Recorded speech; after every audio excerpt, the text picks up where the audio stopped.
over the past couple of months, the Access media has shilled hard for Concord 2.0, saying that Bungie's going to deliver us an amazing experience and we shouldn't judge their new vision for Marathon too soon. But over the past couple of days, with the plagiarism controversy and all of the ex-developers coming out and leaking information about this project and about how the workplace was toxic, on top of the fact that the closed alpha went terribly, it's not looking good, and of course they're all changing their tune. I have a few different things to show off, but before I get into the topic, if you enjoy the content I create, check out the links in the description, join the community in my live streams, and consider supporting through Patreon or YouTube memberships. Now, over the past couple of months, we have heard a lot of really bad news about Marathon, but over the past couple of days specifically, it has turned into a nightmare situation for them. I don't think that this game is going to even release, and if it does, it is certainly not going to be in 2025. I think that they are going to have to rework a ton of the gameplay, a lot of the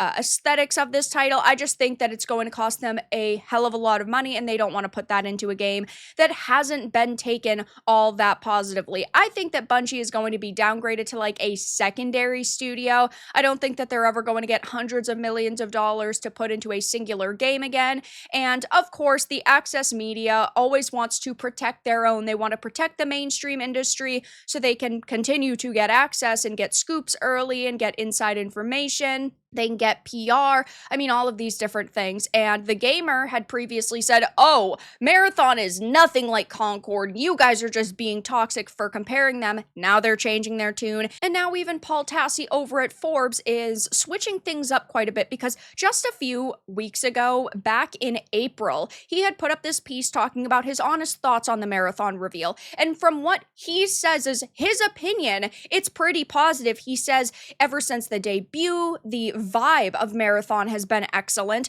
I've probably watched the first trailer a dozen times just because of how cool it was. I've had the recently released audio tracks on repeat since they arrived a few days ago. It's a sick looking world, one that I'd love to live in, but it doesn't really seem like he wants to say anything overwhelmingly negative. So what he does is he puts it on the fans and the social media reaction. He says, I hate to say it, but scanning social media and essentially all the top comments on posts about the game, the sentiment is largely negative. Common complaints are that it looks boring, dated, or like it's not doing enough to stand out. So that was a problem for him. Then on May 4th, he said it may be too late to fix Marathon's core problem, and he discusses how they had extended their closed alpha for a couple more days, today making the AI more dangerous and unlocking a lot of upgrades for players so they can experience late season play. They are allegedly sending out more invites for what they say will be a stress test, but I'll believe it when I see it.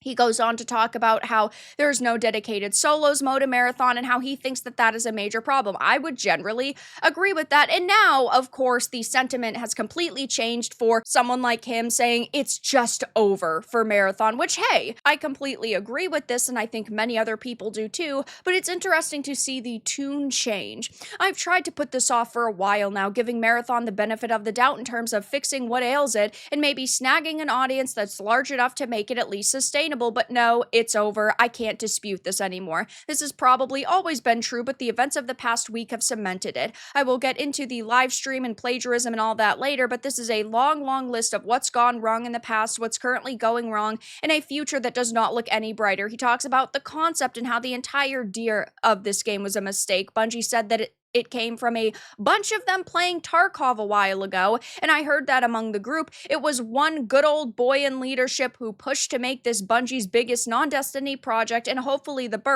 rebirth of a strong IP for the studio, now under Sony, which assumed it would produce another hit like this, and this never made any sense to me. Why did they take the Marathon of old and completely change it around, completely reboot it, and make it something that doesn't represent the old IP? I get that brand recognition is huge in entertainment, and if you see something that says Star Wars, you're more likely to turn your head if you're a Star Wars fan. But there comes a point where it doesn't resemble the old product at all whatsoever, where you need to say to yourself, okay, we need to rebrand at this point. He talks about how you were never going to make an extraction shooter that is casual enough because the concept of being able to lose your loot, potentially your entire vault if you go down in bad runs, is exhausting as you try to give the game and genre a chance. Then gameplay. And what we've seen and played is the next point. Neither are good. Either you've been an outside observer watching gameplay trailers and and Twitch streams, or you got into the closed alpha and played for yourself, the game feels uninspired. Shooting is fine, but considering this is Bungie, a studio that gave us some of the best feeling shooters of all time, this is not close to comparing to that. It feels like a slower version of Apex Legends with maybe one team fight per round, and in between battling the UESC bots, which I do think can actually be fun in some instance.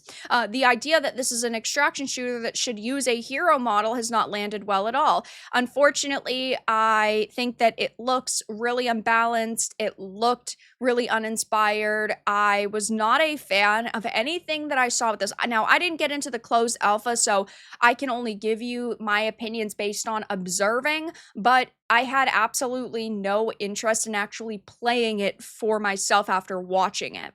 And the future plans and price are also an issue. I don't think that $40 is necessarily a problem. There have been some amazing games that have launched recently at that price point, and like $50, like Expedition 33, one of the best games I've ever played, $50, fantastic price point. I think that that can work. The problem is that for $40, you have to be giving us enough content to warrant that price tag, and that's not what they were doing here. Even with something like Concord, which of course came out and was a spectacular disaster, they were planning on eventually releasing a PvE mode.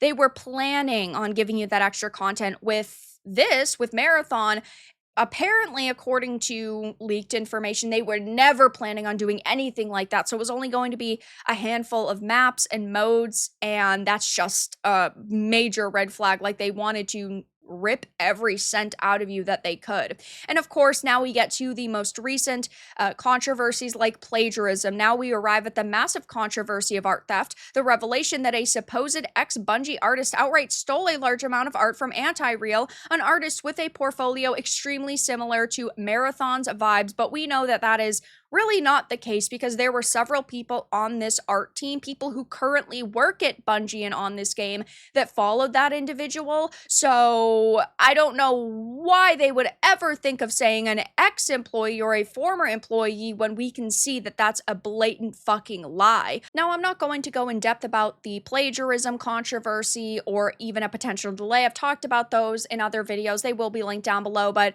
I mean, they admitted to the plagiarism. There's clearly got to be a delay, if not an outright cancellation, that is going to be announced at some point in the future. And now we also have The Gamer changing their tune with this title. Now, they have put up several Marathon defense articles in the past, and they're actually retitling them.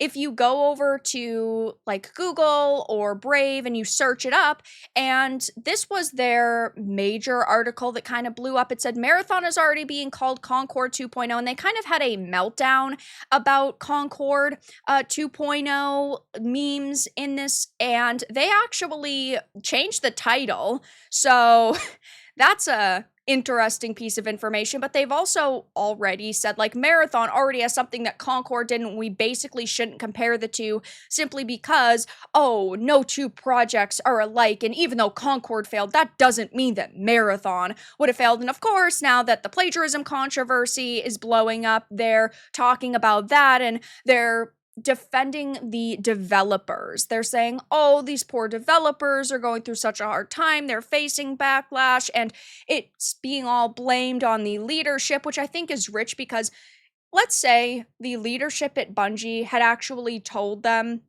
okay, you have to meet this deadline. We don't care what state the game is in. Ultimately, the leadership didn't tell you to plagiarize. The leadership has faced now 4 plagiarism controversies in the past 5 years. Either they're not firing the people at this studio who are plagiarizing and who are trash, or maybe they just don't care because they think customers will just shut up and consume product. Either way, though, it's not, oh, poor developers, it's, oh, everybody is to blame when it comes to the controversies that Bungie has been facing. So they're trying to defend the developers, saying, oh, this is like so bad for them and the devs aren't feeling good after the plagiarism scandal. Yeah, if I was caught stealing somebody's work to make money off of, and people went on to a live stream and absolutely fucking roasted me for that, I wouldn't feel good, but I also would deserve it. And these developers deserve a lot of the backlash that they're facing. And yeah, like there are people a part of this team that are now facing the consequences who weren't on the art team, so they didn't plagiarize, but also they didn't create a good game. Like the gameplay is bad, the like aesthetics in general are pretty bad, the level design is bad, the content that they're offering from what we're hearing, like with maps and modes, sounds really bad. They still created a bad product. So I personally don't feel that bad for anybody that is a part of the situation. So over the next couple of weeks, I'm sure that we're going to continue to see Access Media trying to spin this into poor developers. We should feel bad for them. And also, don't blame us for giving Marathon a chance in the past. But that's all that I really had to discuss in this video. Let everyone know your thoughts in the comments below. If you enjoyed this, give it a like. And if you didn't, give it a dislike. I appreciate your support either way, but I'll talk to you all again in the next video really soon.